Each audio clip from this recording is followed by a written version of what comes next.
Hello friends, welcome to the M.A.R.E podcast. Before we get started, you can find our podcast on Spotify, Apple Podcasts and YouTube. Don't forget that you can find more about the M.A.R.E project at www.marehamburg.com, and you can support the project and this podcast through Patreon. All the links are in the description. Enjoy! Welcome, friends, to another episode of the M.A.R.E podcast. It is a pleasure to have you all here today, this morning with me. And it is my pleasure to welcome Kim to the podcast. Hello, welcome. Hi, how are you? I am great. Thank you for being in the podcast. Thank you for coming and accepting this invitation. Kim is joining us from Texas. Are you in Texas right now? I am. Yeah, where she is a PhD student, Texas A&M. But I'll let her explain that herself and give us the introduction to who she is and what she's doing. So would you mind?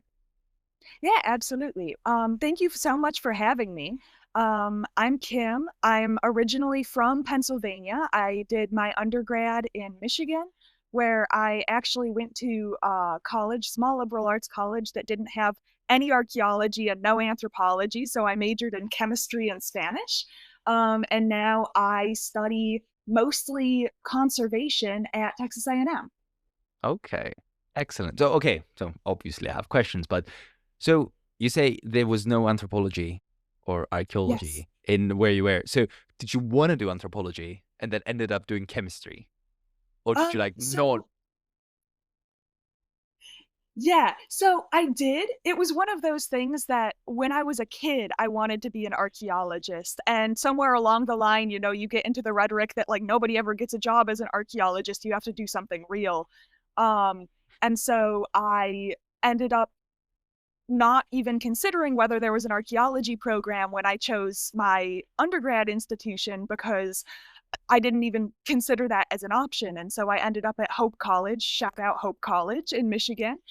Fantastic college. I had a great experience. But, they don't have an archaeology or anthropology program. I ended up in chemistry, and through talking to people who are in archaeology now, and specifically in maritime archaeology, I was like, okay, you know what? I still want to do this.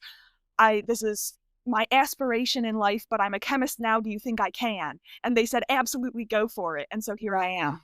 Wow. Yeah. I mean, anthropology and archaeology is one of those like lines of work that anyone can find a place. I feel like whatever you're doing, you'll find a way in because everyone's useful in one way or another. Absolutely. But absolutely. I think especially for maritime archaeology, and I'm sure you have a more like a better opinion, or more robust opinion on me than this, but I think like conservation of underwater artifacts is still like not everything's like 100% sure about how everything works. No.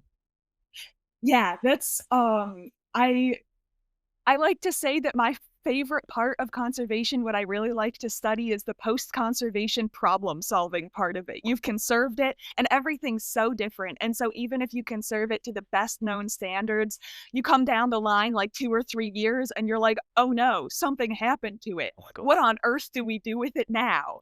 And that's the part that I love, like that problem-solving and trying to figure out how you're going to save this artifact that, by all accounts, should be fine. Okay. Do you have any examples of that happening to you? Well, so there have been a couple that I've been working on. One that we sort of worked on recently, and so this is me and my advisor, who's Dr. Chris Dostal, and we work a lot with the Alamo Foundation, and because, we're right next door to them. They're just down in San Antonio. And we've conserved a number of cannons for the Alamo. And we had this bronze cannon, and it was a very standard treatment. They wanted it to look bronze and shiny. And so we did an electrolytic reduction on it. So that it would look that way, basically. And it worked. And they sent it back 10 or 15 years later. It had developed a couple of places of patina that they wanted taking it off. So we did the same thing over again, and a couple months later, it started like growing this white powder for reasons that we still don't totally understand why it happened this time and not last time. But it did, and so that's something that we had to look into and sort of develop a way to fix that because for some reason, after 15 years, the canon decided that now was the time. Wow. Wow. Yeah. I mean, it sounds exciting, but very scary at the same time. I'm sure we'll have plenty of examples to talk about later, but I would like to get into like your thesis a bit. And do you want to Yeah. talk to us about what is your dissertation is about, what it is you're doing? Yeah, absolutely. So, I ended up in my dissertation field a little bit because, well, a lot of it because of some crossover work that I did with historic preservation and sort of architecture programs. So also at A&M, there's a really, really good architecture school, and they offer a historic preservation certificate. So I said, well, that sounds super relevant to me, you know? Like preserving historic buildings and preserving historic artifacts are not that different. Um, and so I ended up doing an internship at the National Center for Preservation Technology and Training, which is part of the National Park Service here in the U.S. And when I was there, I was working on a different project, and they had been contacted by the folks over at USS Cairo, which is at Vicksburg. It's a Civil War gunboat that was brought up out of the river like in the 1960s, and they, like an awful lot of institutions, you know, care very, very deeply about these artifacts and about these shipwrecks, but aren't necessarily funded well enough to like build the whole scale museum, like, you know, that like ideal that we have. You're like, you know, you want it to be like Vasa, right, where you have this beautiful museum and the climate control is amazing. You know, they're like, oh, we understand that there's these issues and we're updating the system and we're updating the cradle, and they're so on top of it. And you want every museum to be like that, but the reality is the funding just isn't there. And so sadly, yeah. I mean, we truly wish it could be. And so it sort of, they were like, okay, the folks over at Vicksburg want to explore their options, right? The Cairo is being held in a pavilion outside. It's in Mississippi. And so I don't know how much you know about Mississippi, but it's the swamp, basically. It's very hot and it's very humid. And not necessarily where you would really want to store a historic artifact if you had the choice. And so the superintendent at the time was reaching out to the research center that I was working at and saying, like, what are our options? You know, it's going to be really, really expensive to build a museum. Is there anything else we can do? And that sort of was the beginning of my dissertation research, because it was sort of like that aha moment where you're like, okay, I've been learning all of these things about how we should be conserving shipwrecks and how we should be conserving archaeological artifacts. But so many people can't do that. Like, as much as they want to, you know, like they're taking great care of their artifacts for what they're able to do.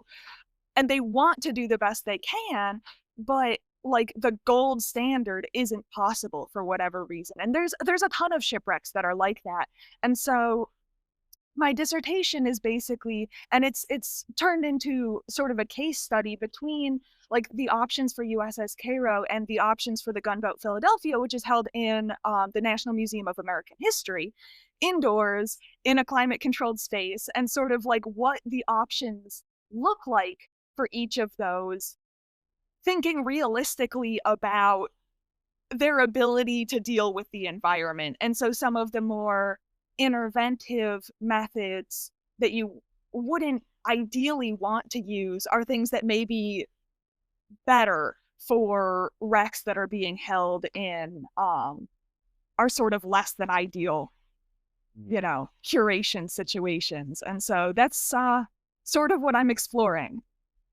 Okay, that's very interesting. So this is something basically that someone without a chemist background cannot do, right? This is like, is it your PhD like very science focused, or is it more like? It's sort of halfway experimental and halfway theoretical. I think it would be more difficult for somebody who doesn't have a chemistry background because I think a lot of like the technical aspects of the conservation and of like the consolidants, which is basically like a really dilute glue, right, that we use to hold artifacts together, are things I think that are easier to understand if you have a chemistry background. But I don't think it's necessarily prohibitive, right? Like there are lots and lots of conservators who don't have a chemistry background who do this sort of work just fine. Okay. So I think conservation is one of those, I don't know how it is in the US, but I think in Europe it's one of those um, disciplines of archaeology where you can't really, I mean, you can get diplomas in conservation, right? But you can like, did you need to do like a diploma in conservation, or do you just get it because you're doing a DPhil in it when you're a chemist? How does that work?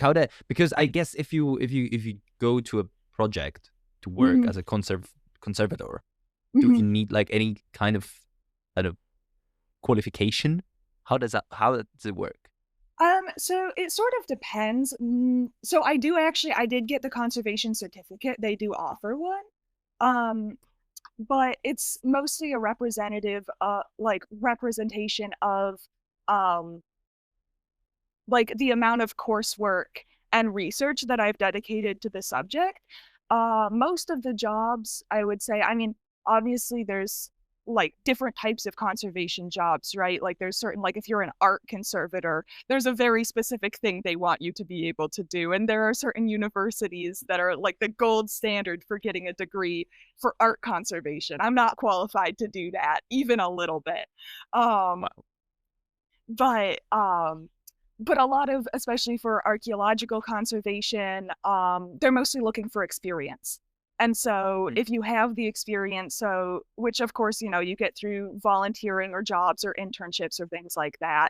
And so if you have that experience, it's not necessarily like a specific degree that you need. It's a level of experience that they want you to have. Okay. So have you done many internships then up until this point? Yes, I guess I've done one pretty much every summer that I've been in grad school.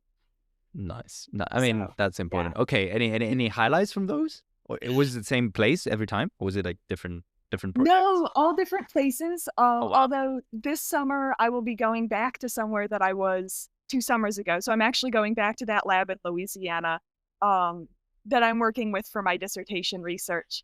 And I'm super excited to be joining them again. My first internship that I had actually was in the UK. It was at the Newport Medieval Ship Museum. Okay. Yeah, working with Dr. Toby Jones up in Newport, Wales. That was fantastic.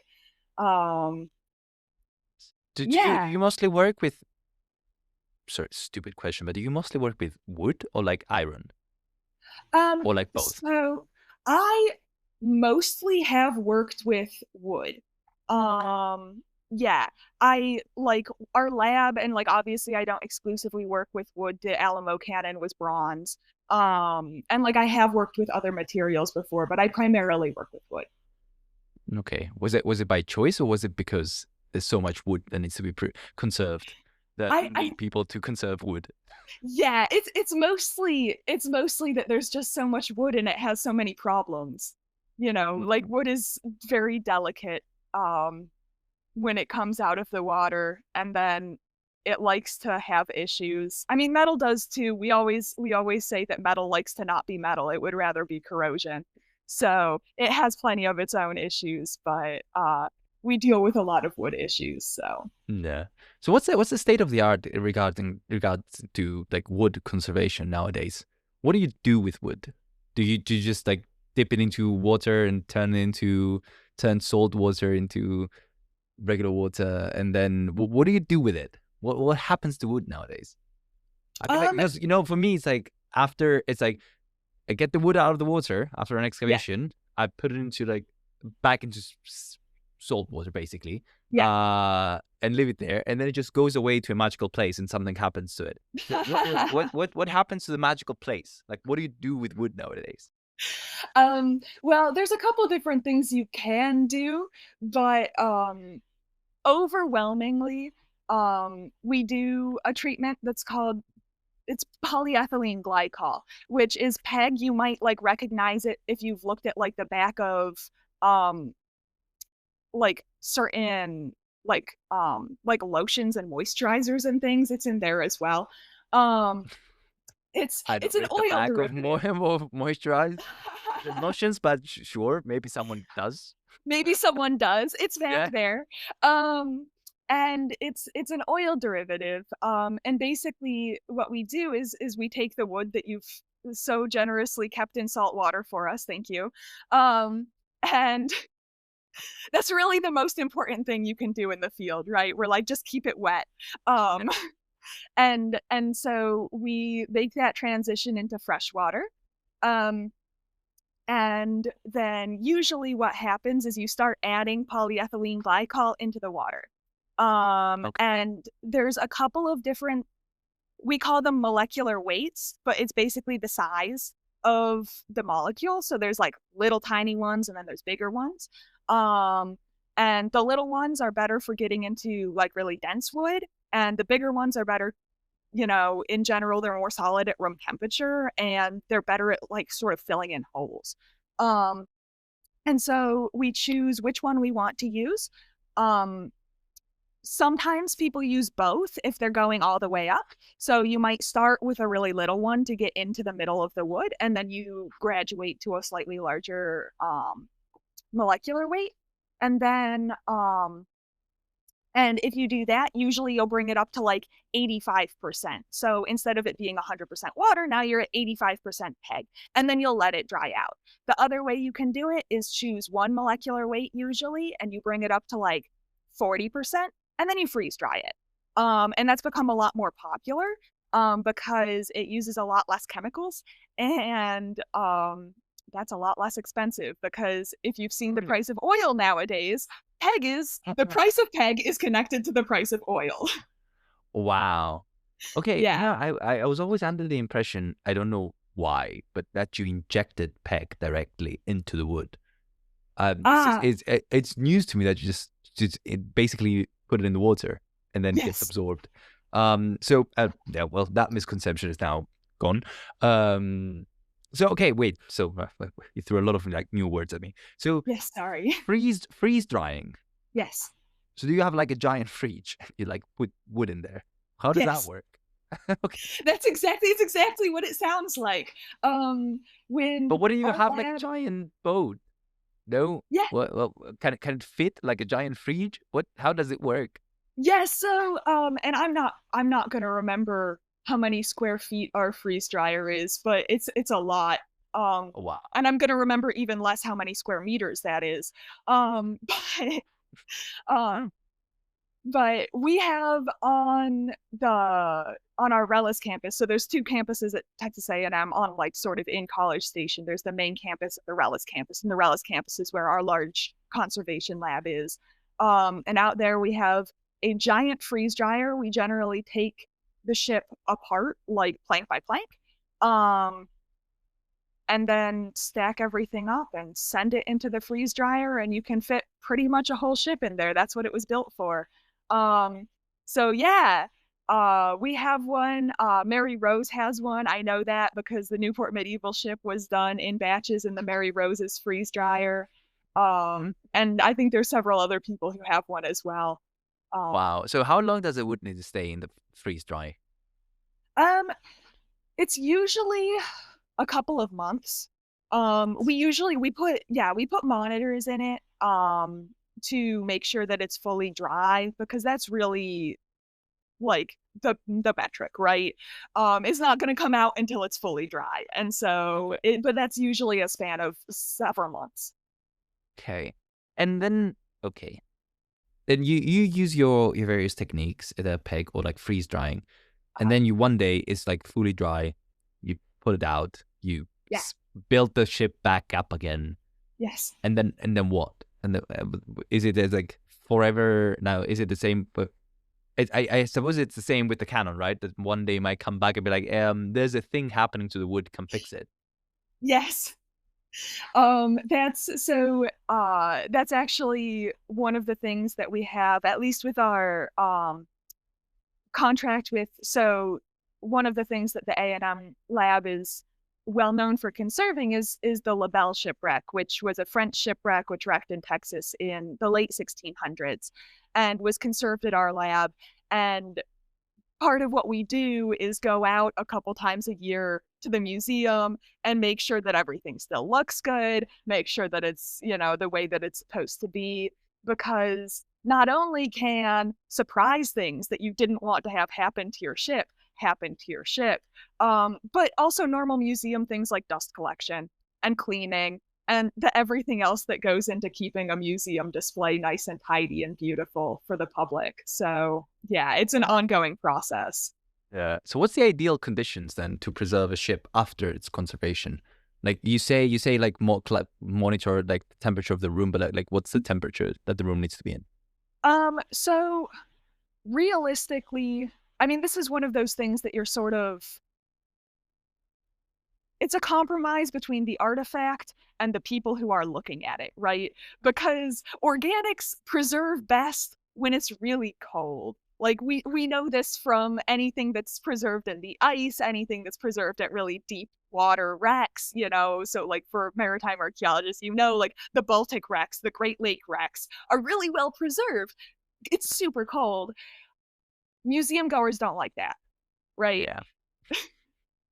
And so, and you'll have to help me with the conversions here. We're usually looking at like around 60 or 65 degrees Fahrenheit. Okay. 65 Fahrenheit and Yeah. Celsius, it is 18 degrees, 18.3. Yeah. Oh, that's like, I mean, it's much warmer than the temperature in England, but I guess, yeah, okay. Yeah. I see why it can be cold. Yeah. Yeah. Well, that's our compromise. Okay. We would keep it colder than that if we could, but that's the compromise, is basically you can keep museum goers at about 65 and they won't complain too much.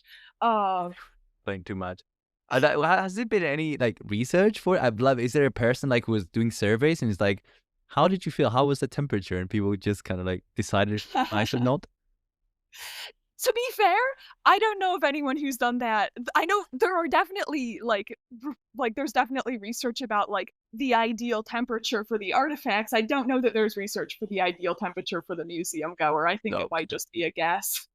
Oh my, but maybe that's then it's your next paper. It's right there. Yeah. Just stand outside the room of a ship and just whoever comes up, like, how was the temperature? Just write it down. Next paper right there, and be like, you can prove like, yes, the 65 Fahrenheit is a good compromise. No one's complaining. And then next day, just like, take it down to like 55, and see how much you can push the people. But I don't know, during winter, like take it down. During summer, take it a bit up, so you can find like the in between. Yeah. Yeah. Okay. So, all right. Super interesting. So, you do a lot of work with wood. You do a lot of work with metal. You mostly care about the post-conservation riddles. Is that what you called it? Yeah, like the post-conservation problem solving. Post-conservation problem solving. Very nice. So okay. So do you think like in general in the world, like we need more conservators? Because you sound like really busy. Do you think people just don't go into like conservation anymore? I think, I guess, I mean, I'm biased, right? I think conservation is super important. I think we always need more conservators. It's like the same thing. I think we need more people who do collections research, right? Like we have so many artifacts, and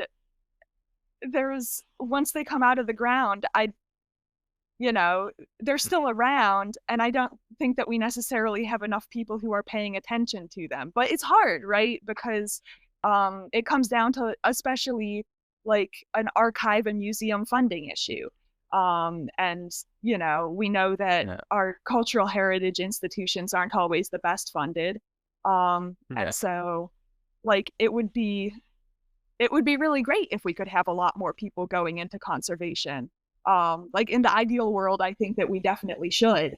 But Mhm. there's some limitations there. So do you have any colleagues there at Texas that doing conservation, or is it just you and your supervisor? So my supervisor is the main professor who does research. There are out at the main conservation lab, there's a couple of research associates. And then I I'm super excited about it. I just got a PhD brother. So he is, I was, Brother. yes, for the first time since I've gotten here, there is another PhD student also studying conservation. We have several Wow. master's students who study conservation, but we finally have another PhD student doing mainly conservation work, and I'm super excited about it. Wow. Wow. You have to teach him the ways of the force. Like Yeah. show him the way. Oh, incredible. Wow. Okay. That's very good to know. Okay. So do you want to stay in conservation then for your future? Do you see yourself like, I don't know, maybe doing something else as well, doing something more traditional in archaeology, or do you like really, really fixed on the idea of conservation? Yeah, I mean, I love lab work, right? I started out Mm. thinking when I was a kid I wanted to be an archaeologist, and then I started doing chemistry, and I was like, I want to do archaeology but in a lab, like chemistry is. And so I love conservation. I also love archaeometry, so that sort of like archaeological science analysis. We do some of that as well, primarily XRF and FTIR, which are both like analytical tools, basically like what is this gun for your artifact, but XRF is for metals and FTIR is for organics. Mm. And so I love that kind of thing as well. And so that's Okay. basically the realm of conservation and archaeological science is where I want to stay. Yeah. Do you like teaching though? Or do you prefer like lab work? Um, oh, that's a great question. I like teaching, but I think I would most like to do it sort of in a one-on-one, sort of like, Mm. like I mostly work in a lab and then they give me interns who I can impart all my knowledge to. Okay. All right. Yeah. Oh, no, that sounds good. That sounds good. So do you scuba dive? I do not. I mean, that's great. I believe that people, half the people who are like moving maritime archaeology forwards have never put a regulator in their mouths, and I think that's great.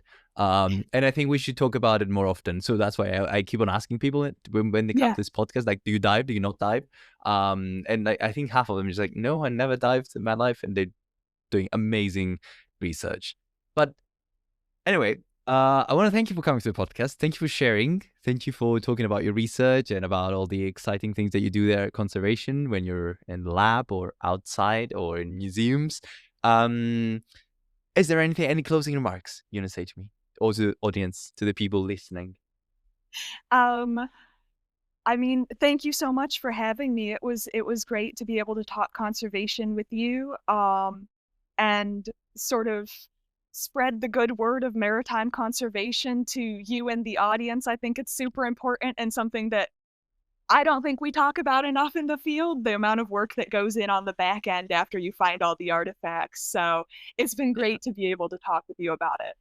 Yeah, it's like sometimes we get so fixated on the idea of like excavating something, and I don't Mhm. think we equally like keep in mind that it's not, it's like it's the planning, it's the executing of the excavation, it's the conservation of the artifacts, and then of course afterwards it's the public engagement about the Yeah. artifacts and about the like it's a whole process that sometimes I feel like if you don't go through all of it, then why Yeah. do it?